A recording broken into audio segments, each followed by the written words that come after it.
Belə bağlanıb ki varlığım sənə, səninlə böyüdü hissim, düşüncəm. Nə yaşda olsam da fərq etməz yenə, ruhumda çiçəklər açırsa gəncəm. Doğruda, əyridə, düzdə, yalanda,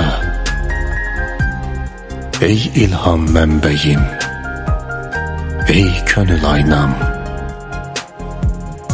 Gün olur qəflətə düşdüyüm anda, tək səndə özümü xatırlayıram. Hamıdan uzaqda, nə səs, nə səda, sevdaya düşənə yazılmaz günah. Sahilsiz bir dəniz, ən yalnız ada, üçümüz oradayıq. Sən, mən və Allah. Biz seninle bir denizin sahilinde, iki ayrı liman. Biz seninle bir ateşten tüstülenen farklı duman. Ben fəsillərin sert qışıyan, senden gelir yazın ötürü. Bu dünyada tekçe bizik seve seve ayrı kalan. Benim sana olan sevgim oldu beni derde salan.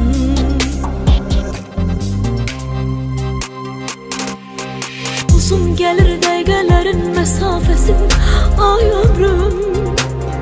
Eşidilmir gör nə vaxtı eşkin səsi, ay ömrüm. Üstümüzə düşür hər gün qəm kölgəsi, ay ömrüm. Ağır keçir ayrılığın mərhələsi, ay ömrüm. Uzun gelir dəqiqələrin məsafəsi, ay ömrüm. Eşidilmir gör nə vaxtı eşkin səsi, ay ömrüm. Üstümüzə düşür hər gün qəm kölgəsi, ay ömrüm. Ağır keçir ayrılığın mərhələsi, ay ömrüm.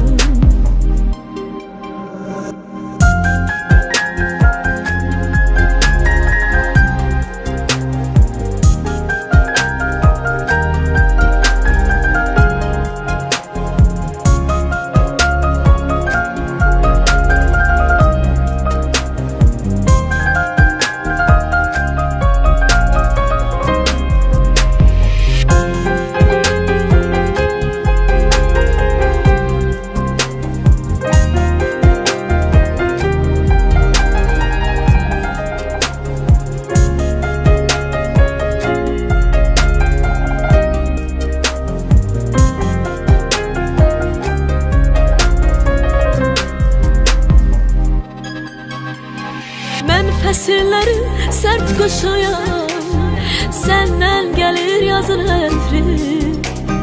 Bu dünyada təkcə bizik sevə-sevə ayrı qalan.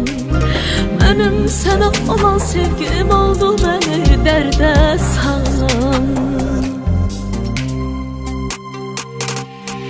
Uzun gəlir dəqiqələrin məsafəsi, ay ömrüm. Eşidilmir gör nə vaxtı eşkin səsi, ay ömrüm. Üstümüzə düşür hər gün qəm kölgəsi, ay ömrüm. Ağır keçir ayrılığın mərhələsi, ay ömrüm. Uzun gəlir dəqiqələrin məsafəsi, ay ömrüm. Eşidilmir gör nə vaxtı eşkin səsi, ay ömrüm. Üstümüzə düşür hər gün qəm kölgəsi, ay ömrüm. Ağır keçir ayrılığın mərhələsi, ay ömrüm.